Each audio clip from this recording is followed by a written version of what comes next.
I know we have representatives from Congressman Gene Green's office and Congressman Al Green's office, and maybe a representative from Congressman John Culverson's office. So I certainly want to acknowledge all of them. And then let me just say that, and I am just honored to be standing with County Judge Ed Emmett this morning, and certainly with the members of City Council, the Mayor Pro Tem, Ellen Cohen, Councilman Mike Laster, Councilman Larry Green, as well as Russ is here from the Harris County Flood Control, and Steve Costello is here as well. I know last week's flooding is still fresh in the minds of Houstonians, especially those who live along this bayou, who have been waiting years for relief. We are here to announce that relief is certainly on the way. Through an imaginative financing plan that involves unprecedented cooperation by numerous local, state, and federal governmental agencies. And again, I certainly want to acknowledge County Judge Ed Emmett, and certainly on the state level, and then Congressman John Culverson. The City of Houston is stepping in to advance the funds needed to help expedite flood relief projects along Brays, Hunting, and White Oaks bayous. Because the project has already received federal approval and the engineering work has been done, Brays Bayou is the first in line for improvement. The work on Hunting and White Oak bayous will follow pending congressional approval and a separate agreement with the Flood Control District. The total estimated cost of all three projects is $130 million.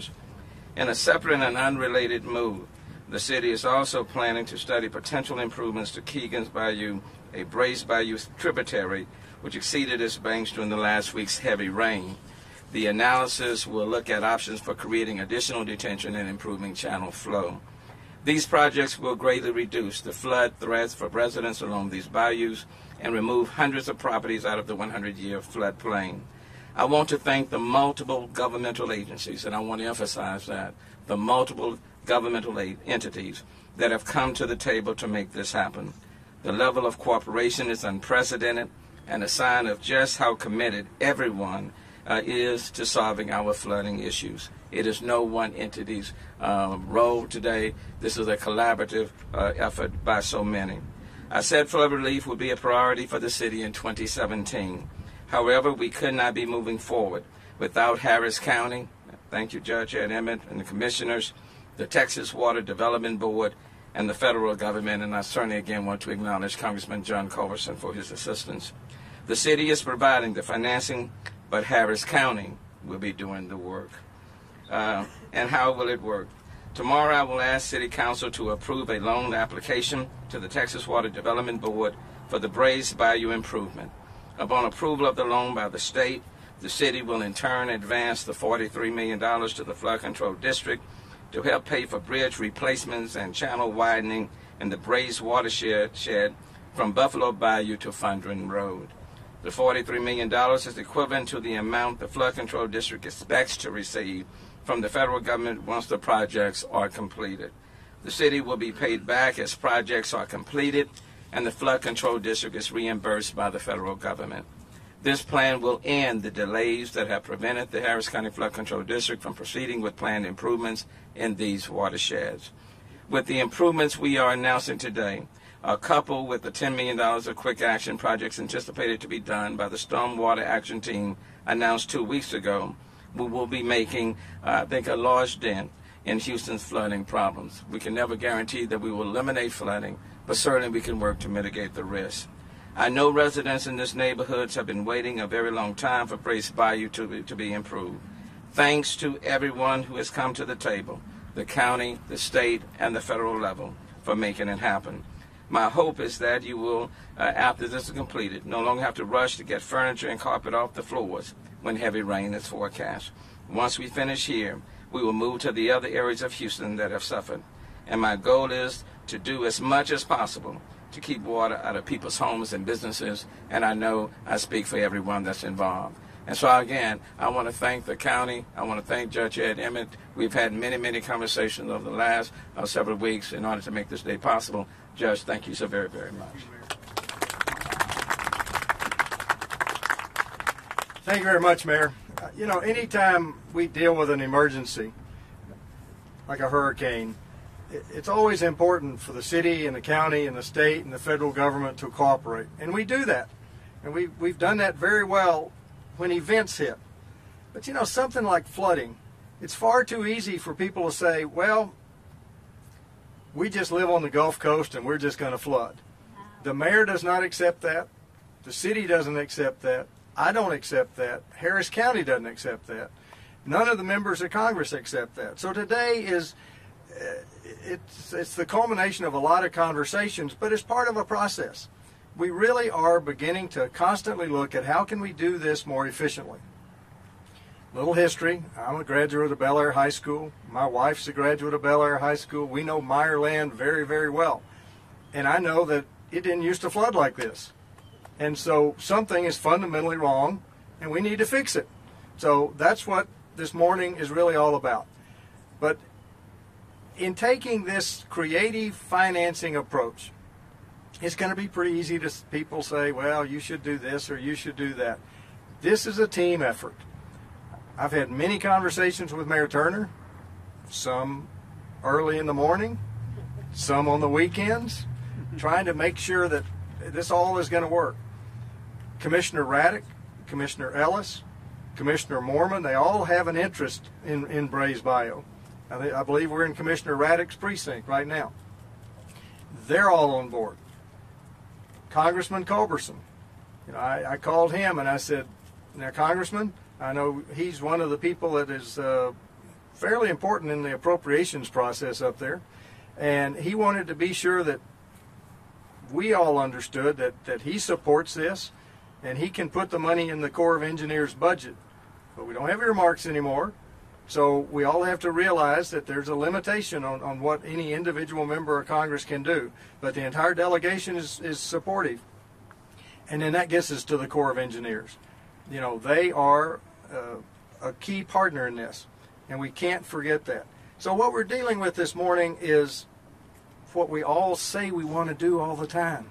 We want to see the city and the county and the state and the federal government cooperate. That's what we're doing. Mayor, I appreciate your organizing this morning. We hope this becomes the template then, not only for Bray's, but then these other watersheds, because again, I go back to where I started. We cannot ever let ourselves just accept the fact that we're going to flood because we're on the Gulf Coast. Yes, there are going to be pockets of flooding, but when we identify them, we need to address them, and that's what we're doing this morning. Thank you very much. Thanks. And I also want to acknowledge Council members David Robinson and Jack Christie as well. And having said that, we'll take a few questions if you have any. And then yes, sir. Can you speak a little bit as to the schedule, when these improvements will start, and how long they'll take? Russ or Steve, you all want to deal with that? Russ, you want to address that? So I'm Russ Poppy. I'm the Executive Director of the Harris County Flood Control District. And right now we're looking to finish up the channel work that's scheduled through the Meyerland area all the way up through Fondren in the next 2 years. We've got 2 projects that we're bidding later this spring. We've got another project that will actually complete from South Rice all the way up to Fondren in early spring of next year. So we're looking at around 2.5 years to finish the channel work. There's some additional bridge work that we need to accomplish as well, and that's in large part what we're going to be using the city's advanced funding to do. And those are primarily downstream inside 610. And those 8 bridges are going to have to be sequenced because many of those bridges are in close proximity to one another. So obviously we don't want to take bridges out and cause a bunch of traffic issues. So we're going to be working with the city very closely to come up with a traffic control plan and a sequencing that makes sense. And with the funding that the city is making available for us today now, we'll be able to work with much greater certainty to get those 8 bridges addressed by 2021. Can you talk a little bit more in detail about what's actually being done to the bayou to prevent flooding? I mean, can you talk a little bit about that? Sure. So the bayou is actually being widened. Part of it is concrete lined. We're not touching that piece of the bayou that was done by the Corps many years back. But what we're looking at doing now is looking at the earthen portions of the channel above that, and that's the portion that's being widened. And so as the channel is being widened, we have to look at all the bridges as well, because the bridges are just as much important as a consideration, so we make sure that they are not an impediment that holds back floodwaters, but allows the floodwaters to flow freely through the newly improved channel sections. Do you not think that you need to review what they had done to see if something is not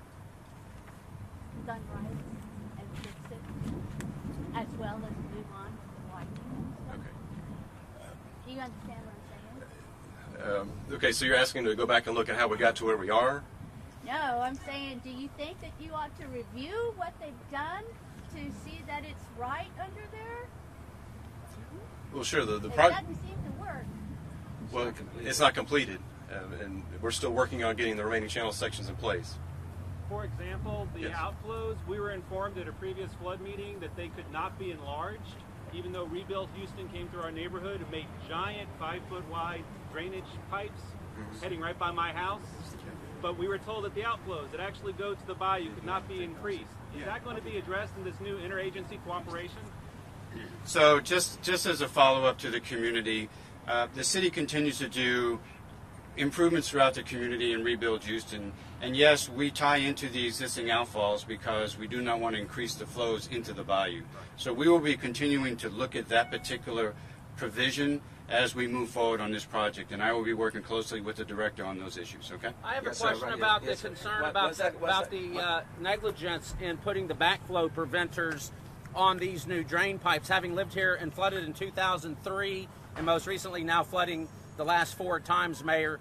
What's the allegation and the assertion that there is gross negligence? You put all these new pipes into our streets, but yet there's no backflow preventer. So as the bayou rises, even though it doesn't come out of its banks, our homes, the places we called home in the past, are no longer habitable. Good question.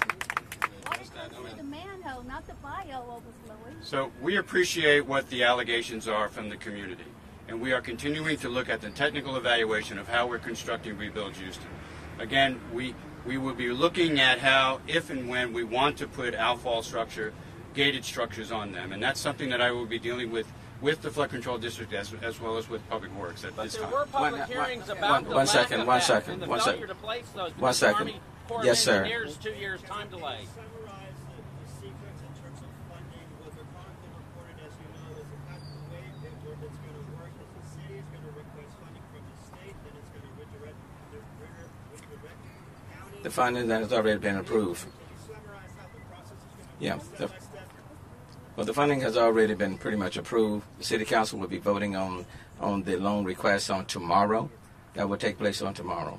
Then we will advance the money over to the Harris County Flood Control District. Once money comes in from the feds and they reimburse, then we will be reimbursed as well. That's the sequence. So what it does is that it provides the major complaint that the certainly we were getting major concern, but there was no real certainty on when the Project Brace would be completed. What we are doing collectively today is providing certainty that Project Brace will be completed. That's the major deal. And the hope is that it will serve to mitigate the risk of flooding. And so we're moving forward. One last question, and then we're going to have to... Yes, ma'am. Do you have any estimates for how many homes flooded last week? We do. Yes. Yes. And then this will be the last statement. But Yeah, based on records of 311 calls and actually surveys by the Public Works Department, we had an estimate of just over 30 homes that flooded, approximately 33. And in regard to flooding, we want to prevent every house from flooding. But most of the flooding that occurred last week was primarily in major thoroughfares where cars were inundated. thank you very much, and feel free to talk to people individually. Thank you.